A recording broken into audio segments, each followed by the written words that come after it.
소년부 아이들을 위한 말씀을 준비하다 보면 가끔 욕심이 생길 때가 있습니다. 아이들에게 성경 말씀의 굵직한 이야기들, 태초의 이야기와 모세의 출애굽 이야기, 다윗 왕의 이야기, 예수님의 이야기와 같은 내용들을 쉽고 익숙하게 전해주는 것을 넘어서 아이들이 그 각각의 이야기와 사건들 속에 담긴 살아있는 하나님의 음성을 들었으면 하는 마음이 있습니다. 비록 어린 삶 가운데라 할지라도 아이들이 성령님의 임재를 경험할 수 있으면 좋겠고, 아이들의 작은 일상 가운데에서도 하나님의 마음을 묵상하고 하나님의 마음을 진정으로 깨닫고 느낄 수 있으면 하는 마음이 있습니다. 한정된 시간, 아이들의 집중이 유지되는 10분에서 15분 사이의 시간 가운데 말씀의 이야기들 아이들이 처음 듣는 때가 많습니다. 내용 자체가 처음 듣는 이야기, 생소한 이야기로서 아이들이 새롭게 접하는데 그 이야기 자체가 이해에 부족함이 없게 잘 전달되어야 하고, 그러면서도 그 이야기가 아이들에게 살아있는 삶의 의미로 다가올 수 있어야 하기에 늘 오늘 이 말씀에서 정말 가장 중요한 것이 무엇일지, 내가 어떻게든 놓치지 않고서 전해주어야 할 부분이 무엇이어야 할지를 고민할 수밖에 없습니다. 그러면 가장 최후에 남는 것은 바로 이것입니다. 오늘 이 말씀에 담긴 하나님의 마음이 무엇일지, 바로 그것을 고민하게 됩니다. 여러분은 하나님의 마음을 알 것 같았던 때가 있으십니까? 최근에 아니면 지금까지의 삶 가운데 하나님의 말씀이 확 다가와서 진정 깨달아져서 주님, 그렇군요 하고 우리 주님의 그 마음을 내가 알 것만 같아서 마음에 큰 감동이 찾아온 적이 있으십니까? 작년에 교회 어느 한켠에 고구마와 감자가 초록빛으로 파랗게 덮였던 적이 있었습니다. 제가 잠시 농사를 시도했었는데요. 아시는 분은 아시겠지만 어쩌다 보니 그렇게 되었습니다. 저도 그럴 줄은 몰랐습니다.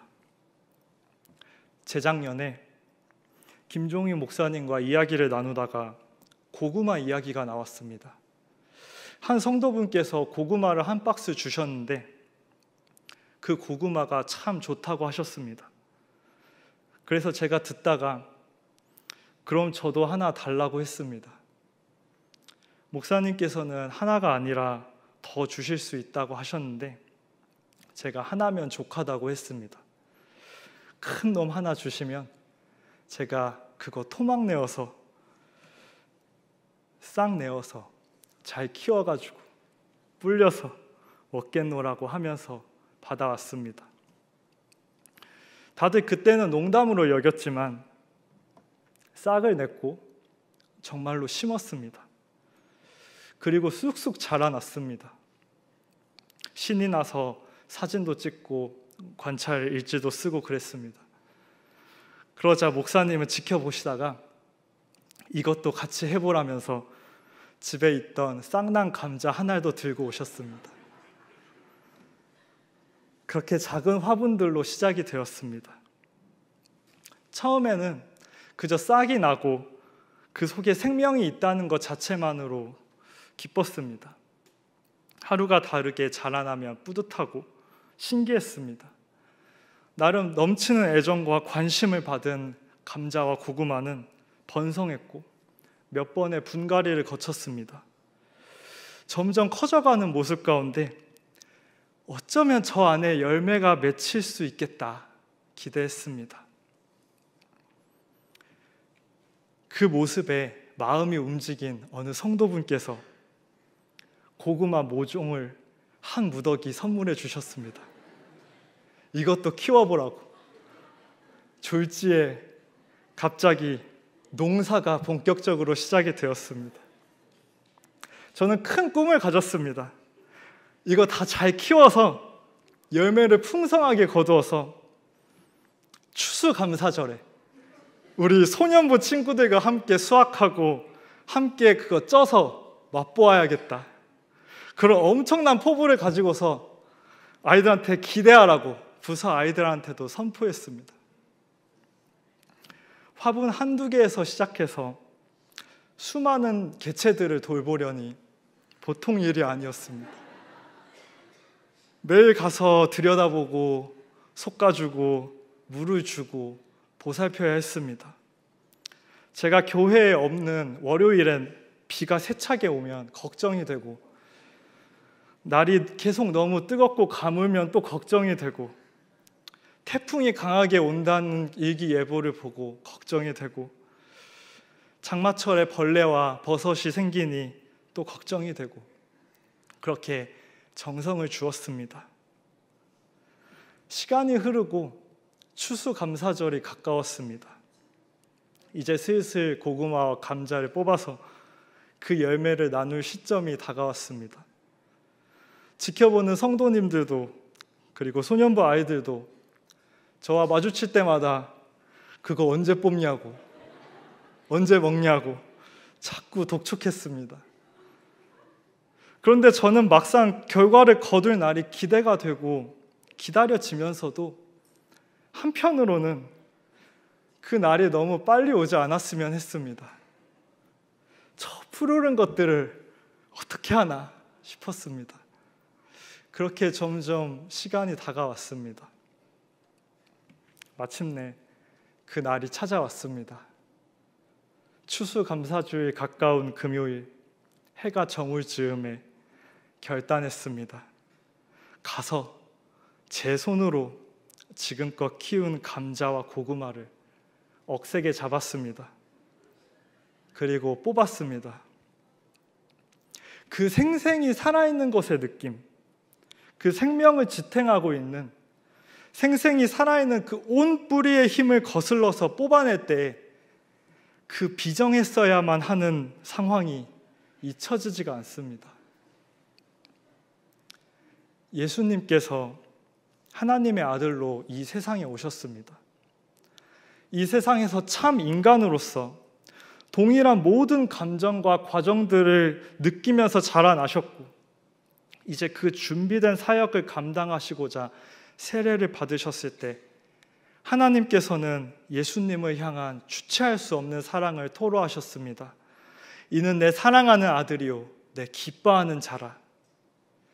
하나님께서는 그 사랑하는 아들, 그 기뻐하는 아들, 연한 순과 같고 양과 같은 아들, 그 아들을 이제 이리 가운데로 보내어 찢기고 상하고 죽임당함으로 뜻을 이루도록 보내셔야 했습니다. 예수님은 자신이 누구인지, 자신이 어떤 사명 가운데 있는지를 잘 알고 계셨습니다. 예수님의 모든 길 가운데 수많은 기적과 놀라운 일들과 만남과 관계들이 있었지만 그 모든 일들은 예수님께 단 하나의 과정으로 읽혔습니다. 그 길은 당시의 제자들에게는 보이고 이해되지 못했습니다. 사람들에게도 이해되지 못했습니다. 그저 익숙한 대로, 경험한 대로 이제 새로운 세상의 임금이 탄생하겠구나, 어쩌면 임금까지는 아니더라도 이 예수라는 자로 인해 어떤 놀라운 변화가 찾아올 것이다 여겼습니다. 제자들은 머지않아서 새로운 세상과 힘의 구조가 이 예수님을 중심으로 다시 짜여질 때 자신이 어디에, 어떤 위치에, 어떤 역할과 어떤 영향력으로 있을지, 내가 오른편에 앉게 될지 내가 왼편에 앉게 될지, 그런 문제들을 의식하기 시작했습니다. 사람들은 예수님을 향해 계속해서 모여들었고 몰려왔고, 예수님은 자신을 향한 당신은 어떤 분이며 어떤 왕좌에 앉아 어찌 다스릴지를 묻는 그 세상의 물음들, 그 소리들로부터 곧 때가 머지 않았음을 느끼셨습니다. 감자를 키울 때 화분에서 자라난 감자가 줄기를 점점 길게 뻗는데 그 자체로 대견했습니다. 그래서 대를 세워주어서 감자가 하늘을 바라보며 치솟아 자랄 수 있게 해주었습니다. 감자는 점점 키가 커져갔습니다. 잎도 점점 무성해져서 사람들이 화분을 보면 이것이 감자인지 잘 연상하지 못하는 수준이 되었습니다. 그런데 그때 성도분 중 한 분이 제게 조언을 해주셨습니다. 전도사님, 감자는 그렇게 자라는 게 아니에요. 그렇게 커져버리면 열매를 맺지 못해요. 사람들이 예수님께로 모여들 때 사람들은 예수님께로부터 익숙한 것을 보고자 했습니다. 이 세상에서 더욱 많은 힘을 가지기를, 더욱 많은 영향력을 가지기를 기대하고 바랐습니다. 그것은 마치 감자가 더욱 줄기가 두꺼워지고 잎이 무성해지고 키가 커지기를, 크고 또 커져서 바오밥 나무처럼 되기를 바라는 듯 했습니다. 그런데 하나님은 예수님을 향해서 다른 계획을 가지고 계셨습니다. 하나님은 잘라내셨고 뽑아내셨습니다. 예수님은 세상의 임금들과 다른 길을 가셨습니다. 잘리셨고 뽑히셨습니다. 예수님은 하나님의 아들이시지만 동시에 참 인간이셨기에 그렇게 인간으로서 그 마음에 괴로움이 있었습니다. 예수님에게 남은 시간은 그리 많지 않음에도 이제 시간이 다가오고 열매를 맺어야 하는 그 순간이 가까웠는데도 제자들은 여전했습니다. 당최 그 뜻을 알아듣지는 못하고서 누가 더 큰지에 골몰하고 눈앞에 알량한 것들을 비교하며 자신의 열정을 쏟고 진정 중요한 것을 보지 못하고서 쉽게 분개하고 두려워하고 판단했습니다. 예수님은 제자들을 사랑하셨지만 제자들로부터 온전히 이해받지는 못하셨습니다. 고독하게 괴로움을 토로하셨습니다. 예수님은 하나님을 향해서 기도하셨습니다. 아버지여, 나를 구원하여 이 때를 면하게 하여 주옵소서. 그러나 내가 이를 위하여 이 때에 왔나이다. 고구마와 감자 줄기들을 뽑아내고자 마지막으로 손에 쥐었을 때 그 마지막의 느낌이 잊혀지지 않습니다. 그때 참 많은 생각이 들었습니다. 내가 이걸 무슨 영화를 보려고 뽑나? 나에게 이 생명, 내 손에 쥐고 있는 이 생명은 너무나도 확정적으로 푸르고 아름다운데 나에게 이 자체로 지금까지 참 소중하고 충분한데 이거 꼭 열매를 거두어야 하나? 땅 속에 보이지도 않는 정말 있을지 없을지도 모르는 것을 위해서 내가 그동안 애쓰고 수고하고 함께해온 이 생명을 거두는 것이 맞는지, 그 열매라는 것이 나에게 정말로 의미가 있고 중요한 것인지 고민이 깊게 되고 괴로웠습니다. 내가 이 생명을 뽑았는데, 이 생명을 거두었는데 그 열매가 초라하면, 내가 이 생명을 거두어가면서까지 소년부 아이들에게 죽어서 열매 맺음의 의미를 전해주고자 하는데 아이들이 그럼에도 이해하지를 못한다면 나는 그 허망함과 후회와 아픔을 감당할 수 있을지 괴로운 마음이 들었습니다. 그렇지만 하나님은 예수님께서 괴로움에 차서 탄식하실 때 예수님을 홀로 내버려 두지 않으셨습니다. 그 고독하고 사무치는 외로움과 괴로움과 두려움 가운데 나의 생명의 의미가 무엇인가, 나의 이 길의 의미가 무엇인가 괴로워하는 예수님의 마음을 하나님이 보고 계셨고 듣고 계셨고 누구보다도 깊이 이해하며 그때 함께 그 괴로움에 참여하셨습니다. 예수님께서는 죽으시기까지의 그 모든 일을 단 한 가지, 아버지를 위해서, 아버지의 이름을 영광스럽게 하기 위해서 감당하고자 하셨습니다. 아버지의 뜻을 위하여 한 알의 밀이 땅에 떨어져 죽음으로 많은 열매를 맺음이 진정 아버지의 뜻이라면, 그것이 진정 아버지의 사랑의 표현이고 사랑의 방식이라면, 예 아버지, 내가 이를 위하여 이때에 왔나이다. 예수님께서 결단하셨을 때 하나님께서는 그 말씀을 땅에 떨어지지 않게 하시고 하늘로부터 말씀하셨습니다.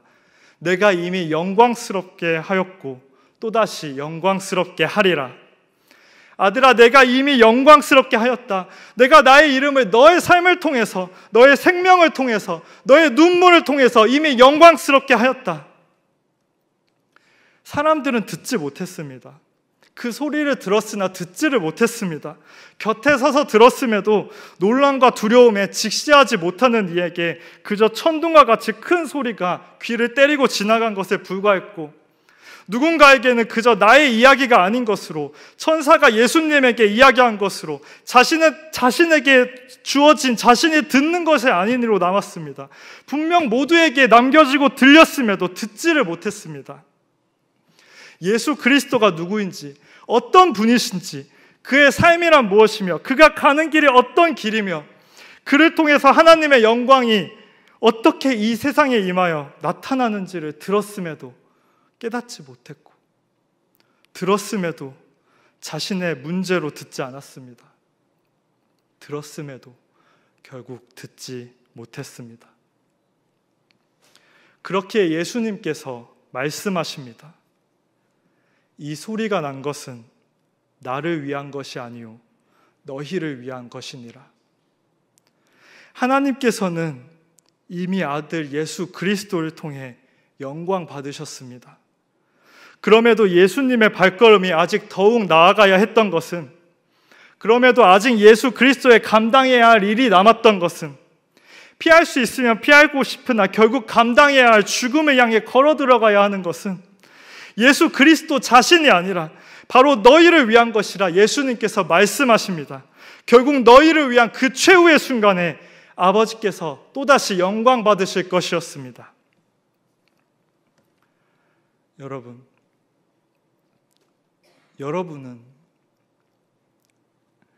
여러분이 하시는 일에 대해서, 주께 드리는 일들에 대해서 인정을 받고 싶으십니까?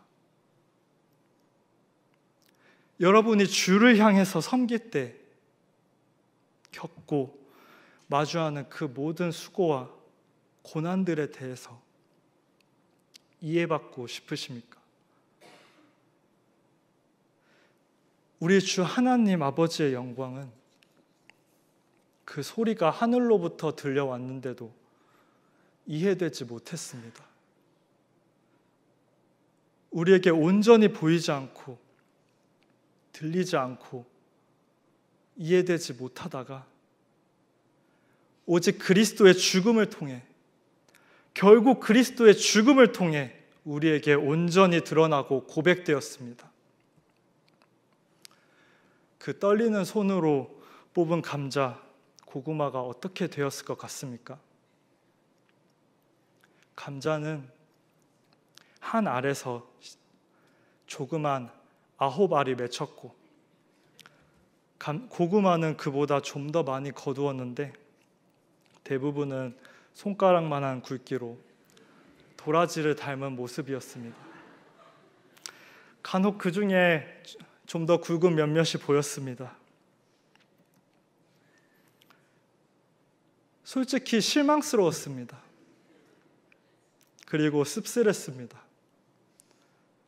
그토록 수고하고 마음을 쓰고 정말 아픈 마음으로 다음을 위해서 결단함으로 생명을 끊어내서 파헤친 결과가 고작 두 손 모으면 넉넉히 다 들어올 만큼의 전부였다는 사실이 저를 많은 생각에 잠기도록 했습니다. 사실 나에게는 열매가 중요하지 않았는데 그저 매일 자라나고 새로운 잎사귀를 보여주는 것만으로도 충분히 기뻤는데 그저 그냥 부서 아이들에게나 사람들에게 역시 안 되겠다고 하고 그냥 계속 그대로 키울 걸 하는 마음이 자꾸만 들었습니다. 손 안에 작은 수확한 것들이 소중하기보다는 별로 보고 싶은 마음이 들지 않았습니다. 그래도 경험이었다고, 다 추억이었다고 여기며 그 수확한 감자와 고구마를 제 책상 서랍 속에 넣어 두었습니다. 그리고 한동안 잊고 지냈습니다. 그런데 시간이 지나 서랍을 열게 되었을 때 그 작고 초라한 감자 9알이 단 하나도 빠짐없이 싹을 틔워낸 것을 보았습니다. 이전에 아프게 뽑았던 그 감자 줄기가 또다시 나타난 것입니다. 이전보다 작지만 그 형상을 담아낸 이전과 똑 닮은 소중한 9가지의 모습으로 또다시 돌아온 것입니다. 그러면 제가 그 열매들을 어떻게 하였을 것 같습니까? 전부 다시 심지 않을 수가 없었습니다. 한 죽음이 땅에 떨어짐으로 많은 열매를 맺을 때, 이 세상에서 자신의 생명보다 그리스도를 따르기로 사랑할 때 때로 그 일을 감당함이 괴롭지만 그럼에도 주여 제가 여기 있습니다. 아버지의 이름을 영광스럽게 하옵소서 외칠 때 하나님께서 영광 받으실 줄로 믿습니다. 그리고 하나님은 영광 가운데에서 또다시 영광 받으실 줄로 믿습니다. 하나님께서 또다시 영광을 받으실 때에는 결코 잠잠하지 않습니다. 하나님의 영광은 천둥과 같이 크고 압도적이고 천사가 내려온 것 같이 충격적이고 놀랍게 나타납니다. 땅에 떨어진 죽음이 그대로 잊혀지고 아무것도 아닌 것이 되고 허망한 것으로서 방치되고 버려지고 산화하는 것이 아니라 죽음으로부터 이어지는 생명이 있어서 많은 열매가 새롭게 맺히고 그 속에서 싹이 트고 줄기가 올라오고 다시 땅을 뚫고 올라와 하늘을 향해 새롭게 잎사귀가 들려 올라가고 꽃을 피워 하늘을 향해 응답할 때, 그리고 마침내 생명이 또 다른 열매를 준비할 때, 그 가운데 하나님의 영광은 기억될 것이고 이해될 것이고 또다시 새로움을 입고 놀랍게 확장되어 나갈 줄로 믿습니다. 하나님의 영광은 이 세상에 대한 심판으로 나타납니다. 죽음이 많은 열매를 맺는다는 말씀은, 자신의 생명을 미워함이 진정 보존함이 된다는 말씀은, 다시 살아난다는 말씀은 이 세상의 권세와 힘의 원리를 부정합니다. 인자가 들려짐이 우리를 위한 것이라는 선포는 그 어떤 효율도 그 어떤 계산도 부정합니다. 초라하고 아무것도 아닌 우리를 위하여 도대체 받은 것들을 조금이라도 또 다른 열매로 품어낼 수 있을지, 도대체 가망없게 여겨지는 우리들과 이 세상을 위해서 하나님께서 이처럼 세상을 사랑하사 독생자를 주셨다는 사실은 이 세상의 모든 자신을 내어주지 않은 일체의 권세들을 거부하고 내쫓습니다. 모든 외적인 것들, 모든 옥죄는 것들, 모든 자유하지 못한 것들을 내쫓으시고 그 자리에 좌정한 온전한 죽음이 모든 사람을 생명으로 이끌 것입니다. 우리는 부족하나 하나님의 완전한 사랑이 그리스도를 따르는 온전한 열매 되도록 하실 것입니다. 내가 진실로 너희에게 이르노니 한 알의 밀이 땅에 떨어져 죽지 아니하면 한 알 그대로 있고 죽으면 많은 열매를 맺느니라. 이 한마디가 고백되기 위해서 한 생명이, 한 인생이 드려질 수 있습니다. 그 생명은, 그 인생은 비록 고단하고 괴로울 수는 있으나 헛되지 않습니다. 우리 주 하나님께서 그 삶을 향해 말씀하시기 때문입니다. 너의 생명이 나의 이름을 이미 영광스럽게 하였고 이제 또다시 영광스럽게 하리라. 기도하겠습니다.